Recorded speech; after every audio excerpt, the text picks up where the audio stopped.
हमारी यात्रा पर दुनिया की नज़र रहेगी।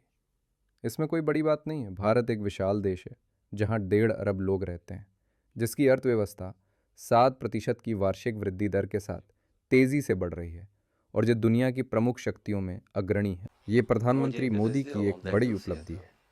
ये भारत के नागरिकों के लिए गौरव की बात है। ये सही है कि इसके बावजूद आलोचना करने वाले कह सकते हैं कि इससे बेहतर किया जा सकता था, पर परिणाम सबके सामने है। आने वाले समय में हम भविष्य को लेकर कई अहम क्षेत्रों में सहकार्य के लिए तैयार हैं और उनमें से एक है हाई टेक्नोलॉजी। भारत और रूस स्पेस टेक्नोलॉजी, न्यूक्लियर टेक्नोलॉजी से लेकर शिप बिल्डिंग, एयरक्राफ्ट बिल्डिंग और भविष्य को ध्यान में रखते हुए कई महत्वपूर्ण क्षेत्रों में सहयोग कर रहे हैं। उदाहरण के तौर पर आर्टिफिशियल इंटेलिजेंस, हम इसे लेकर आगे और भी बात करेंगे, पर यह आज के दौर की वो टेक्नोलॉजी है जो आने वाला भविष्य तय करेगी। ये हमारी प्रगति को रफ्तार दे सकती है, पर यह भी सही है कि इसके साथ कई चुनौतियां भी हैं।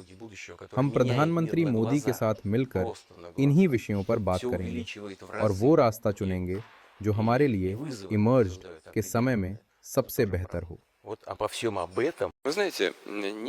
देखिए, ना मैं न प्रधानमंत्री मोदी किसी के दबाव में आते हैं। हालांकि मैं ये भी साफ कर दूं कि हम अपना साझा काम कभी भी किसी के विरुद्ध नहीं करते। राष्ट्रपति ट्रंप की अपनी नीतियां और अपने सरोकार हैं और हमारे अपने। हम किसी के खिलाफ नहीं हैं। रूस और भारत तो बस अपना साझा हित चाहते हैं। हम किसी को नुकसान पहुंचाना नहीं चाहते। मुझे लगता है हमारी इस नीति की देशों को सराहना करनी चाहिए। हम दोनों के बीच सामयिक विषयों पर ही बातचीत हुई और इसे लेकर पहले से कोई तैयारी नहीं थी। हम दोनों बाहर निकले, सामने मुझे मेरी कार दिखाई दी, तो मैंने उन्हें साथ चलने को कह दिया, वैसे ही जैसे दोस्तों के बीच होता है। इसमें इससे ज़्यादा और कुछ भी नहीं था। रास्ते में हम दोनों ने बस आम दोस्तों की तरह बात की। हमारे पास हमेशा बातचीत करने को कुछ न कुछ ज़रूर होता है। हम लोग बातचीत में इतना व्यस्त हो गए कि बाद में ख़्याल आया कि लोग हमारा इंतज़ार कर रहे होंगे। इसमें ऐसा कुछ ख़ास नहीं था। भारत आज एक शक्तिशाली देश है और वो पहले की तरह ब्रिटिश शासन के अधीन नहीं है, और ये बात सभी को समझनी होगी। खासतौर से प्रधानमंत्री मोदी की अगुवाई में भारत अब विदेशी दबाव में नहीं आने वाला। भारत के लोग गर्व कर सकते हैं कि उनका प्रधानमंत्री किसी के दबाव में काम नहीं करता। साथ ही वो किसी के साथ टकराव का रास्ता भी नहीं अपनाते।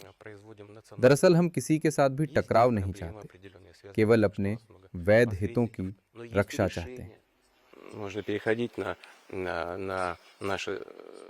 हमारा 90% से ज़्यादा लेन देन हमारी राष्ट्रीय मुद्रा में होता है।